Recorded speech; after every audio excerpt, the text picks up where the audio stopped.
नमस्कार, Edu classes में आपका स्वागत है। तो आज हम पढ़ने वाले हैं रेस्पिरेशन के बारे में। इससे पहले हम लोगों ने पढ़ रखा है नर्वस सिस्टम के बारे में, हम लोगों ने डाइजेशन के बारे में पढ़ा है। तो रेस्पिरेशन शुरू करने से पहले मैं आपसे पूछना चाहता हूं कि डाइजेशन के बाद ही रेस्पिरेशन क्यों? देखो, डाइजेशन में हम लोगों ने खाना खाया था, फूड को खाया था, फूड खाने के बाद हम लोगों ने डाइजेस्ट किया था। कहने का क्या मतलब है कि हम लोगों ने ग्लूकोज खाया, ग्लूकोज को डाइजेस्ट किया क्योंकि हमें एनर्जी मिल सके, है ना। तो फूड को हम लोगों ने खाया था और डाइजेस्ट किया था ताकि हमें एनर्जी मिल सके, एनर्जी के लिए। और ये एनर्जी बनने के लिए ना फूड का टूटना बहुत जरूरी है। तो ये कैसे टूटेगा?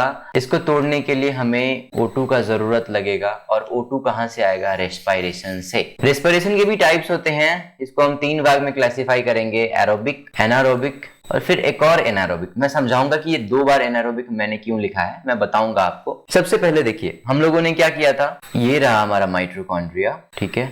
हम लोगों ने ग्लूकोज खाया, ठीक है। रेस्पिरेशन के थ्रू हम लोगों ने ऑक्सीजन लिया, ठीक है। अभी ग्लूकोज कहने का क्या मतलब है? C6H12O6, है ना। और ऑक्सीजन ये रेस्पिरेशन के थ्रू ले रहे हैं हम लोग, ठीक है। तो अभी ये कार्बन है, ये ऑक्सीजन है, दोनों मिलके क्या बनाएंगे? इधर देखो, CO2। फिर अब आप देख रहे होगे यहाँ पे हाइड्रोजन है, यहाँ ऑक्सीजन है, ये दोनों क्या बनाएंगे? H2O। उसके बाद और क्या बनेगा? और बनेगा ATP। कितना? 38। तो ये था, हम लोगों ने ये पढ़ा था। यहाँ यूज किसका हो रहा है? ऑक्सीजन का यूज हो रहा है, रेस्पिरेशन वाले प्रोसेस का यूज हो रहा है ताकि फूड जो है वो ब्रेक डाउन हो सके, फूड टूट पाए। मैं आपको बताऊं ना कि हम लोग जो ग्लूकोज खाते हैं वो शरीर के हर भाग तक पहुंचता है, ठीक है। वो हमारे माइटोकॉन्ड्रिया तक आता है और माइटोकॉन्ड्रिया में टूटने के लिए ऑक्सीजन की जरूरत पड़ती है, हमें O2 की जरूरत पड़ती है। इसको हम लोग क्या बोलेंगे? Aerobic respiration. अब मैं आपको बताता हूं एरोबिक रेस्पिरेशन क्यों? क्योंकि यहाँ O2 का यूज हो रहा है। अगर कहीं भी फूड को तोड़ने के लिए ऑक्सीजन का यूज हो रहा है कभी भी, तो वो कहाँ होगा? माइटोकॉन्ड्रिया में। ये हमें हमेशा याद रखना है। एक और चीज बताऊं, कहीं कहीं बुक्स में ना ATP 36 दिए होते हैं। तो अगर हमें हमारे एग्जाम में 36 ऑप्शन में होंगे तो 36 मारने हैं, और 38 अगर होंगे ऑप्शन में तो 38 मारने हैं। दोनों ही सही है, कोई गलत नहीं है। मैं आपको बताऊं, देखो ये जो 38 वाला है ना, ये NADPH2 से बनता है, जो 2 मॉलिक्यूल बनता है उसको इंक्लूड किए हुए हैं यहाँ पे। तो वो बिल्कुल अलग मॉलिक्यूल है। सीधा सीधा हमें ये याद रखना है, अगर 36 ATP ऑप्शन में है तो हमें 36 टिक करने हैं, अगर 38 है तो 38 टिक करनी है। दोनों ही सही है, गलत नहीं है। अब आप देख रहे होगे यहाँ पे रेस्पिरेशन का कुछ डेफिनेशंस मैंने देखा था, वहां लिखा हुआ था, the lungs and respiratory system allow us to breathe, they bring oxygen into our body called inspiration और inhalation and send carbon dioxide out. This exchange of oxygen and carbon dioxide is called respiration. देखो, ये भी सही है, लेकिन ये काफी हद तक उतना सही नहीं कह पाएंगे, ये एकदम प्रॉपर नहीं होगा। क्यों? ये प्रॉपर इसलिए नहीं होगा ना, क्योंकि ये सारी बातें जितनी भी लिखी हुई है ये माइटोकॉन्ड्रिया के संदर्भ में लिखा हुआ है, ये एरोबिक रेस्पिरेशन के संदर्भ में लिखा हुआ है कि ऑक्सीजन आएगा और फिर हमारे बॉडी से कार्बन डाइऑक्साइड जाएगा और इसी प्रोसेस को हम लोग रेस्पिरेशन बोलेंगे, है ना। पर ये तो सिर्फ माइटोकॉन्ड्रिया के साथ, ये तो हमारे अंदर हो रहा है, बाकी में तो नहीं हो रहा है ना। हर जगह नहीं हो रहा है। कहने का मतलब बैक्टीरिया के साथ ऐसा नहीं है। बैक्टीरिया तो ऑक्सीजन का यूज करता ही नहीं। इसके बारे में हम डिटेल में समझेंगे आगे, मैं आपको बताता हूं। देखो, हिंदी वाले बच्चे देखे, यहाँ फेफड़े और श्वसन तंत्र हमें सांस लेने की अनुमति देते हैं। वे हमारे शरीर में ऑक्सीजन लाते हैं और कार्बन डाइऑक्साइड को बाहर भेजते हैं। ऑक्सीजन और कार्बन डाइऑक्साइड के इस आदान प्रदान को ही श्वसन कहते हैं। वही बात है, ये माइटोकॉन्ड्रिया से रिलेटेड है, पर ये प्रॉपर डेफिनेशन होगा नहीं। अब हम समझेंगे प्रॉपर होता क्या है रेस्पिरेशन के बारे में। देखो, रेस्पिरेशन का क्या मतलब है? The process by which cells use oxygen to break down sugar. Sugar कहने का क्या मतलब है? ग्लूकोज। and obtain energy. मैंने आपको बताया था ना, फूड को ब्रेक डाउन करना और उससे क्या बनाना? एनर्जी बनाना। फूड को ब्रेक डाउन करके एनर्जी बनाना, इसी प्रोसेस को हम लोग क्या कहते हैं? रेस्पिरेशन। अब हम जानेंगे कुछ रेस्पिरेटरी ऑर्गन्स के बारे में। जैसे मान लो कि अर्थवर्म है तो उसमें कौन से श्वसन अंग होंगे, फ्रॉग है उसमें कौन से होंगे, कॉकरोच में कौन से होंगे, ये सारी चीज हम लोग देखेंगे। देखो, स्किन से जो सांस लेने वाले हैं उसमें आता है अर्थवर्म, उसमें आता है फ्लैटवर्म। अर्थवर्म कहने का मतलब केचुआ, और फ्लैटवर्म कहने का मतलब, देखो बच्चे जब मिट्टी खाने लगते हैं, बच्चे के पेट में कीड़ा हो जाता है, उसी को हम लोग फ्लैटवर्म कहते हैं। ये अपनी स्किन से ही सांस लेते हैं। ये है इनका सेल बॉडी, ऐसा होता है कुछ सेल बॉडी। इधर से लेंगे वो ऑक्सीजन और इधर से छोड़ देंगे CO2, ठीक है, सिंपल। ऑक्सीजन लेंगे इधर से और इधर से कार्बन डाइऑक्साइड छोड़ देंगे। स्किन और लंग से दोनों में कौन है? फ्रॉग है। स्किन से कैसे लेंगे? तो ऐसे लेंगे। लंग से कैसे लेंगे? तो वो मैं आपको बताऊंगा। अभी कॉकरोच क्या करता है, ट्रेकिया से सांस लेता है। ट्रेकिया और ये जो स्पाइरेकल है ना, ये दोनों लगभग एक ही है, मैं आपको बताऊंगा। लंग्स से लेने वाले में कौन होते हैं, ह्यूमन होते हैं, स्नेक होते हैं, फ्रॉग होते हैं, बर्ड होते हैं। बुक लंग से स्कॉर्पियो होते हैं। स्कॉर्पियो कहने का क्या मतलब, देखो मैं आपको अच्छे से समझाऊं। ये देख रहे हो, ये आपको बुक जैसी नहीं लग रही है, ये जो स्ट्रक्चर है आपको बुक जैसी नहीं लग रही है, तो इसके थ्रू कौन लेता है, इसके थ्रू कौन रेस्पिरेट करता है, इसके थ्रू करता है स्कॉर्पियन। ठीक है, अब मैंने बताया था ट्रेकिया और स्पाइरेकल एक ही होता है। आप ये जो लंबी लाइन देख रहे हो, ये है ट्रेकिया। ये क्या है, ट्रेकियल सिस्टम, मतलब ट्रेकिया। और ये देख रहे हो ट्रेकिया से जुड़ा होगा नीचे स्पाइरेकल। इसको ये देख रहे हो ना, सारे ये वाले, ये सारे स्पाइरेकल है। इसी के थ्रू ये लोग O2 CO2 का एक्सचेंज करते हैं, इसी के थ्रू वो लोग रेस्पिरेट करते हैं। स्पाइरेकल किससे जुड़ा होता है, ट्रेकियल सिस्टम से। तो स्पाइरेकल और ट्रेकियल सिस्टम एक ही है। अब हम बात करने वाले, ये देखो स्पाइरेकल के बारे में हम लोगों ने पढ़ लिया। फ्रॉग क्या करता है, फ्रॉग्स O2 CO2 का एक्सचेंज कैसे करता है, एक तो वो स्किन से करता है, दूसरा वो लंग से करता है। ह्यूमन भी क्या करते हैं, लंग से करते हैं। ह्यूमन में क्या होता है, देखो ये होता है एल्वियोलाई। इसके बारे में हम लोग डिटेल में पढ़ेंगे, कैसे O2 CO2 का एक्सचेंज होता है इसमें एल्वियोलाई के थ्रू, बहुत अच्छे से जानेंगे इसके बारे में। इसको याद कर लेना आप लोग। स्किन से कौन लेता है, अर्थवॉर्म, फ्लैटवॉर्म, और स्किन और लंग्स दोनों से फ्रॉग्स। ट्रेकिया से कौन करता है, कॉकरोच। कॉकरोच जैसे देखो, जितने भी इंसेक्ट होते हैं ना, कॉकरोच भी तो इंसेक्ट ही है, तो मैंने एग्जांपल के लिए कॉकरोच लिख दिया है। जितने भी इंसेक्ट होते हैं ना, वो स्पाइरेकल और ट्रेकिया से ही रेस्पिरेट करते हैं। लंग्स से बात आए तो ह्यूमन, स्नेक, फ्रॉग और बर्ड। बुक लंग्स से अगर बात आए तो स्कॉर्पियो। बुक लंग्स कैसे होते हैं, ऐसे होते हैं कुछ, ये बुक की तरह होते हैं, तो इसके बारे में हमने बात किया था, है ना। तो यही थे कुछ रेस्पिरेटरी ऑर्गन जिसके बारे में मैंने बताया आपको। आगे हम डिटेल में पढ़ेंगे। तो सबसे पहले हम लोग जानेंगे ये कि खून का रंग कैसा होता है, रेस्पिरेटरी पिगमेंट। रेस्पिरेटरी पिगमेंट कहने का मतलब श्वसन वर्णक, मतलब खून का रंग, ब्लड का कलर कैसा होगा, ब्लड कलर। देखो अगर रेड होगा, रेड होगा कहने का क्या मतलब है, हेमोग्लोबिन है ना। और हेमोग्लोबिन कहाँ पाए जाते हैं, आरबीसी में। आरबीसी कहने का क्या मतलब है, red blood cell, red blood corpuscle, है ना। तो आप यहां देख रहे होगे। मैं आपको एक बात बताऊं, ये हेमोग्लोबिन कब लाल होगा, जब इसमें ऑक्सीजन जुड़ेगा। कितना ऑक्सीजन, 4। ये मैं आपको बताऊंगा आगे। फिलहाल आप ये जानो कि हेमोग्लोबिन में ऑक्सीजन जुड़ेगा तभी क्या होगा, रेड होगा। क्या, ये जो ब्लड है, रेड ब्लड कॉर्पस्कल है, वो रेड कब होगा, जब हेमोग्लोबिन से ऑक्सीजन जुड़ेगा, है ना। तो इस वजह से ह्यूमन में, स्नेक में, फ्रॉग्स में, फिश में, बर्ड में, इन सब में ब्लड कैसा होता है, रेड होता है। अगर हम बात करें ब्लू की, देखो ब्लू किस में होगा, ब्लू ब्लड होगा ऑक्टोपस में। खून हमारे लाल होते हैं, बर्ड्स के लाल होते हैं, ठीक वैसे ही ऑक्टोपस के ब्लड कैसे होते हैं, तो वो ब्लू होते हैं। ठीक है, अब एक और आता है कलरलेस ब्लड।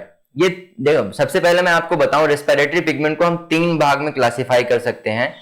उसको हम क्या बोलेंगे, सबसे पहले हम लोग बोलेंगे रेड, ब्लू और कलरलेस। रेड के बारे में हम लोगों ने पढ़ा, ब्लू के बारे में भी हम लोगों ने पढ़ा। अब हम जानेंगे कलरलेस ब्लड के बारे में। कलरलेस ब्लड में क्या होता है, कलरलेस ब्लड ज्यादातर इंसेक्ट में पाए जाते हैं। इंसेक्ट मतलब कीड़े मकोड़े में, कीट में, जैसे कॉकरोच मान लो। ठीक है, मैं आपको एग्जाम्पल देकर बताता हूं। मान लो ये एक कॉकरोच है, कॉकरोच को हम लोगों ने उलट दिया, ठीक है, और उसमें आपने देखा होगा ना, ये जो होते हैं ना, ऐसे सिड्डोनुमा स्ट्रक्चर होते हैं, इसी को हम लोग बोलते हैं ट्रेकिया। तो हमारे वाले ट्रेकिया, गर्दन वाले वो वाले ट्रेकिया मत समझ लेना, ये ट्रेकिया बिल्कुल अलग है उससे। और इधर एक खाली स्ट्रक्चर पाया जाता है, इधर इसमें कोई भी वेसल्स वगैरह नहीं होता।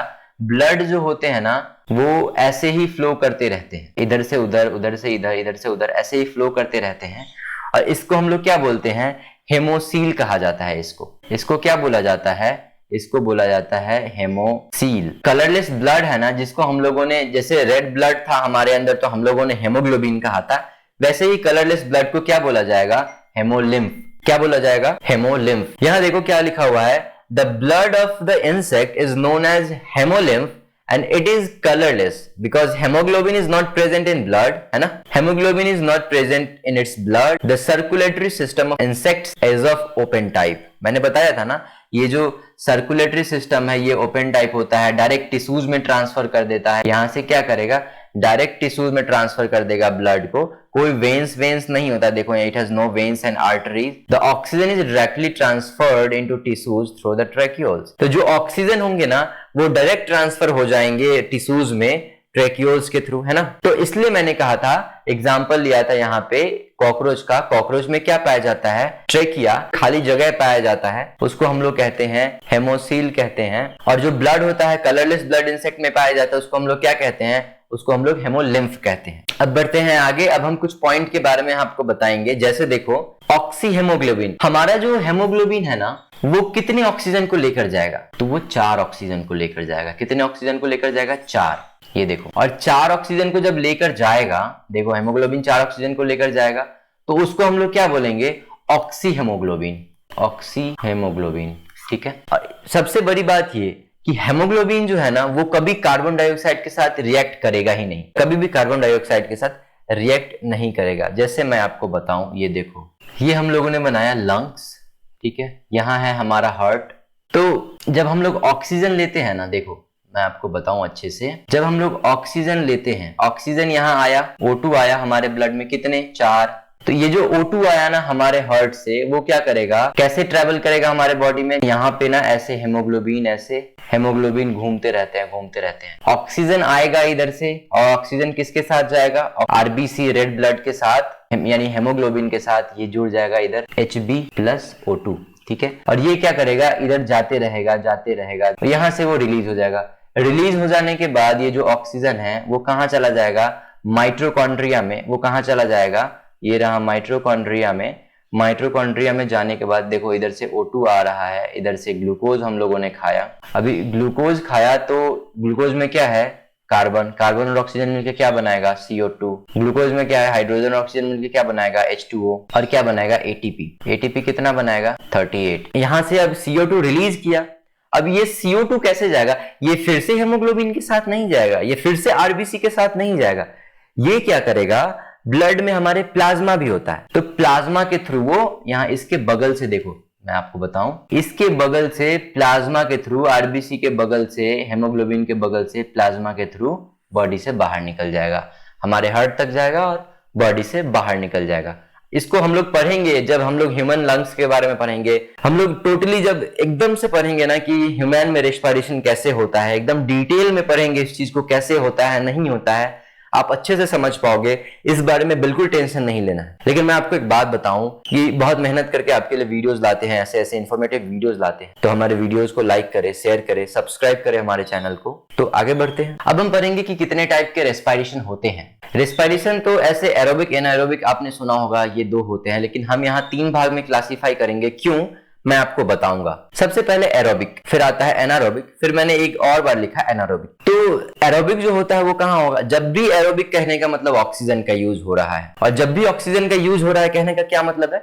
माइटोकॉन्ड्रिया वाली बात है ना, माइटोकॉन्ड्रिया वाली बात है। तो यहाँ पे क्या हो रहा था? हम लोगों ने ग्लूकोज खाया था, इधर से ऑक्सीजन आया था, O2 कितने? 4। अच्छा, मैं एक चीज तो बताना भूल गया आपको, हेमोग्लोबिन जो है ना कभी कार्बन डाइऑक्साइड के साथ रिएक्ट नहीं करेगा, कभी नहीं। ये रहा कार्बन डाइऑक्साइड, जैसे हम लोग कार्बन डाइऑक्साइड इनहेल करेंगे, वो शरीर में आएगा नहीं, वो ब्लड के साथ फ्लो ही नहीं करेगा। अब देखो हम बात करते हैं यहाँ पे कार्बन मोनोऑक्साइड की। कार्बन डाइऑक्साइड रिएक्ट नहीं करेगा, लेकिन कार्बन मोनोऑक्साइड जरूर रिएक्ट करेगा। इसके बारे में, ये बहुत इंपॉर्टेंट चीज है, इसके बारे में पढ़ना बहुत जरूरी है। देखो हेमोग्लोबिन के साथ जैसे हम लोगों ने कार्बन मोनोऑक्साइड यहाँ से आया, कार्बन मोनोऑक्साइड आया, ठीक है, क्या आया? Carbon monoxide. यहाँ से हेमोग्लोबिन तो आ ही रहा है, आ रहा है, जा रहा है, हेमोग्लोबिन घूम रहा है। तो जैसे ही हम लोगों ने कार्बन मोनोऑक्साइड को लिया, ब्लड के साथ क्या हो जाएगा? अब ये O2 नहीं रहा, अब ये क्या हो जाएगा? Carbon monoxide. यहाँ से क्या आया? यहाँ से कार्बन मोनोऑक्साइड आया। कार्बन मोनोऑक्साइड क्या करेगा? हेमोग्लोबिन के साथ रिएक्ट कर जाएगा, और यहाँ से कार्बन मोनोऑक्साइड यहाँ से ऐसे घूम रहा है, यहाँ से ऐसे आएगा। तो ऑक्सीजन क्या हुआ था? यहाँ से रिलीज हो गया था, हमारे बॉडी के सभी पार्ट्स में चला गया था। लेकिन कार्बन मोनोऑक्साइड के साथ ऐसा नहीं है। एक बार कार्बन मोनोऑक्साइड ऐसे आया, पहला कार्बन मोनोऑक्साइड जो है वो खराब कर दिया हेमोग्लोबिन को, दूसरा हेमोग्लोबिन आया उसको भी खराब कर दिया, तीसरा हेमोग्लोबिन आया उसको भी खराब कर दिया। तो अब ये क्या हो रहा है? यहाँ से रिलीज तो हो नहीं रहा है कार्बन मोनोऑक्साइड। क्या होगा? ये एक परमानेंट कंपाउंड होता है, ये एक स्टेबल कंपाउंड होता है। तो इस वजह से क्या होगा ना, ये कार्बोक्सी हेमोग्लोबिन हो गया। वहां क्या था? ऑक्सी हेमोग्लोबिन हो गया। यहाँ पे कार्बन डाइऑक्साइड तो रिएक्ट किया नहीं, कार्बन मोनोऑक्साइड ने रिएक्ट किया और क्या बनाया? Carboxy haemoglobin. अभी ये हेमोग्लोबिन घूमता जाएगा, घूमता जाएगा, कोई काम का नहीं रहेगा। हमारे शरीर में हेमोग्लोबिन की मात्रा कम हो जाएगी, हमारे शरीर में ऑक्सीजन की मात्रा कम हो जाएगी, हम बेहोश होने लगेंगे, हमें डिजीनेस हो जाएगी, हम सो जाएंगे और सोते वक्त हमारी मौत हो जाएगी। तो due to excess carbon monoxide हमारी मौत हो गई। स्लीपिंग डेथ कहां किसके कारण होती है, किस गैस के कारण होती है? स्लीपिंग डेथ कार्बन मोनोऑक्साइड के कारण होती है। हमने आपको समझाया, इसको और डिटेल में आगे पढ़ेंगे। उससे पहले हम लोग पढ़ेंगे कि कितने टाइप के रेस्पिरेशन होते हैं। देखो, रेस्पिरेशन को हम 3 भाग में क्लासिफाई करेंगे, एरोबिक, एनारोबिक और एनारोबिक। अब आप पूछेंगे ये 2 बार एनारोबिक क्यों लिखे हैं, सब बताएंगे हम आपको। देखो, सबसे पहले जब भी एरोबिक की बात आएगी तो यहाँ पे O2 का यूज हो रहा है। और O2 का यूज हो रहा है, क्यों यूज हो रहा है? O2 का यूज हो रहा है क्योंकि हम फूड को तोड़ रहे हैं और एनर्जी बना रहे हैं, है ना। फूड को तोड़ के एनर्जी बना रहे हैं, है ना। तो रेस्पिरेशन क्यों होता है? ताकि हम फूड को तोड़ के और एनर्जी बना सके, और उस प्रोसेस को हम लोग रेस्पिरेशन कहते हैं। अब ये बिल्कुल नहीं कहना है कि ऑक्सीजन लेने की प्रक्रिया को, ऑक्सीजन ग्रहण करने की प्रक्रिया को हम लोग रेस्पिरेशन कहते हैं ना, ये बिल्कुल गलत है। रेस्पिरेशन किसे कहते हैं? हम जो फूड खाते हैं, हम जो ग्लूकोज खाते हैं, उसको तोड़ के और जो एनर्जी फॉर्म होता है, उस प्रोसेस को हम लोग बोलते हैं रेस्पिरेशन। तो रेस्पिरेशन के भी टाइप्स होते हैं, एरोबिक, एनारोबिक, और ये एनारोबिक ही है, लेकिन ये क्यों लिखा है मैंने, इसको मैं समझाऊंगा। सबसे पहले मैं फिर से माइटोकॉन्ड्रिया बनाऊंगा। ये रहा माइटोकॉन्ड्रिया। इधर हम लोगों ने ग्लूकोज लिया, इधर से हम लोगों ने ऑक्सीजन लिया, कितना? 4, याद रखना है अभी। तो ये ग्लूकोज में क्या है? ग्लूकोज में है कार्बन, ये ऑक्सीजन मिलके क्या बनाएगा? Carbon dioxide. फिर ग्लूकोज में हाइड्रोजन, क्या बनेगा? H2O। फिर बनेगा ATP, कितना? ATP बनेगा 38। अब आप यहाँ पे देख रहे हो, ये टूटने के लिए, ग्लूकोज टूटने के लिए किसका यूज हो रहा है? ऑक्सीजन का। तो हमारे जिंदा रहने के लिए जिस एनर्जी की जरूरत है, उस एनर्जी के बनने के लिए जो प्रोसेस स्टार्ट होगा, और उस प्रोसेस में ऑक्सीजन का अगर यूज होगा, तो उसको हम लोग क्या बोलेंगे? Aerobic respiration. फिर से समझिए, हम लोगों ने जो ग्लूकोज खाया, ग्लूकोज जो टूट के ATP बनाएगा, एनर्जी बनाएगा। ATP को बनाने के लिए जिस चीज की जरूरत है, उसको हम लोग क्या बोलेंगे? ऑक्सीजन। देखो, ऑक्सीजन लिया तो ग्लूकोज में क्या है? कार्बन डाइऑक्साइड है। ग्लूकोज का फॉर्मूला क्या होता है? C6H12O6। ऑक्सीजन है इधर, कार्बन और ऑक्सीजन मिलके क्या बनाएंगे? CO2। हाइड्रोजन और ऑक्सीजन मिलके H2O बनाएंगे, और क्या बनेगा? ATP। ATP कितना बनेगा? 38। तो ये जो बना है, ये कहां बना है? ये बना क्रेब्स साइकिल में। इस प्रोसेस को हम लोग क्या बोलेंगे? क्रेब्स साइकिल, क्रेब्स चक्कर। और कहां बना? कहां? माइटोकॉन्ड्रिया में। माइटोकॉन्ड्रिया में ये क्या है? माइटोकॉन्ड्रिया। तो ये जो फूड टूटने की, ये जो एनर्जी बनने की जो प्रोसेस है ना, उसी को हम लोग बोलते हैं एरोबिक रेस्पिरेशन। ठीक है, आपने देखा होगा ग्लूकोज से जो एनर्जी बनने की प्रोसेस है, उसमें ऑक्सीजन का यूज होता है, और उसी को हम लोग बोलते हैं एरोबिक रेस्पिरेशन। एरोबिक रेस्पिरेशन में ऑक्सीजन का यूज होगा। और आपसे अगर ये पूछा जाए कि क्रेब्स साइकिल में क्या क्या प्रोडक्ट मिलते हैं, तो आप बोलोगे कार्बन डाइऑक्साइड, आप बोलोगे H2O, आप बोलोगे ATP। कितना? 38। ठीक है, अब हम पढ़ेंगे एनारोबिक रेस्पिरेशन के बारे में।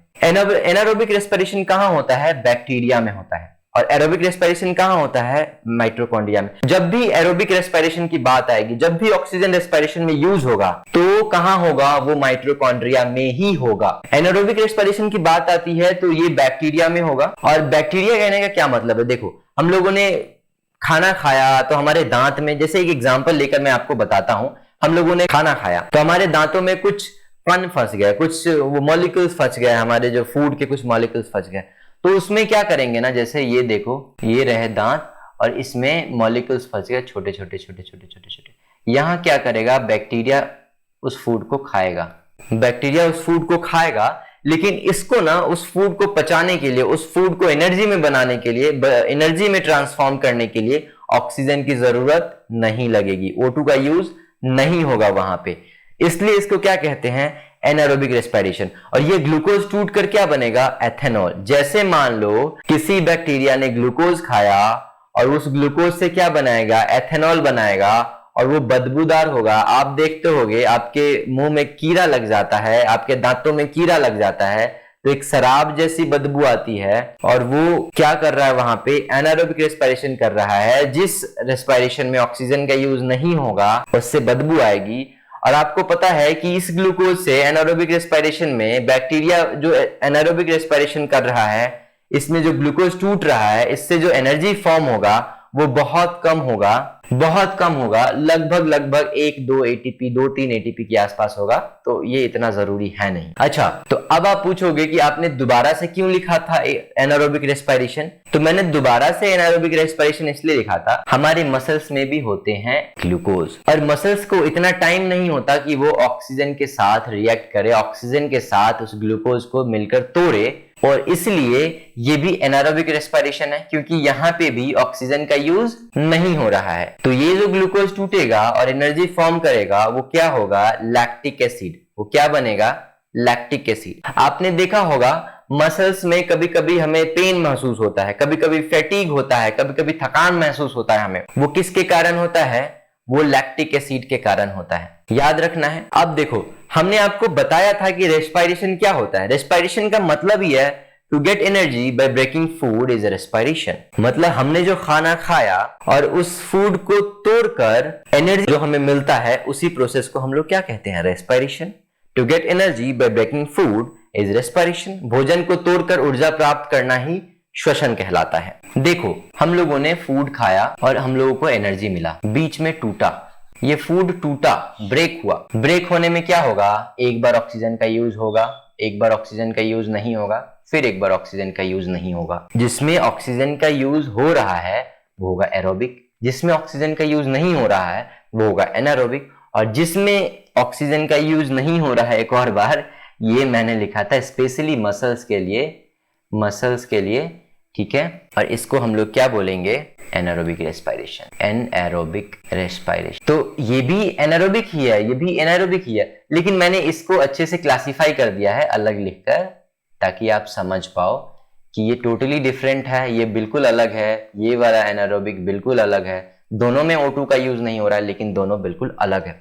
देखो, मैं आपको समझाता हूं अच्छे से। मान लो कि ये फूड है, फूड टूट के क्या बनाएगा? मान लो ये निकल रहा है एनर्जी, इधर से एनर्जी निकल रहा है ना? ये है फूड, ये है फूड, और इसको टूटने के लिए, फूड से एनर्जी बनने के लिए इसको क्या क्या जरूरत पड़ेगा? एक बार ऑक्सीजन की जरूरत पड़ेगी, एक बार ऑक्सीजन की जरूरत नहीं पड़ेगी, फिर एक बार ऑक्सीजन की जरूरत नहीं पड़ेगी। तो जो पड़ेगी वो एरोबिक रेस्पिरेशन, जो नहीं पड़ेगी वो एनारोबिक रेस्पिरेशन, और जो फिर एक बार नहीं पड़ेगी ये भी एनारोबिक रेस्पिरेशन। देखो, रेस्पिरेशन का क्या मतलब है? रेस्पिरेशन का सीधा मतलब है कि हम लोगों ने जो खाना खाया और उस खाने को तोड़कर जो एनर्जी बनने की प्रोसेस है, उसी को हम लोग रेस्पिरेशन कहते हैं। To get energy by breaking food is respiration. इसको अच्छे से दिमाग में डाल लो। अभी के लिए बस इतना ही, अगली बार फिर मिलते हैं। अब अगली बार हम पढ़ेंगे रेस्पिरेशन इन ह्यूमन के बारे में। अब हम पढ़ेंगे मानव में श्वसन के बारे में। हम पढ़ेंगे एल्वियोलाई क्या होता है, ट्रेकिया क्या होता है, ब्रोंकाई क्या होता है, ब्रोंक्यूल क्या होता है, सबसे स्मॉलेस्ट जो यूनिट होता है लंग्स का, उसको क्या कहते हैं। बहुत डिटेल में पढ़ेंगे हम। तब तक के लिए थैंक यू। अगली बार फिर मिलते हैं। Tata, bye bye.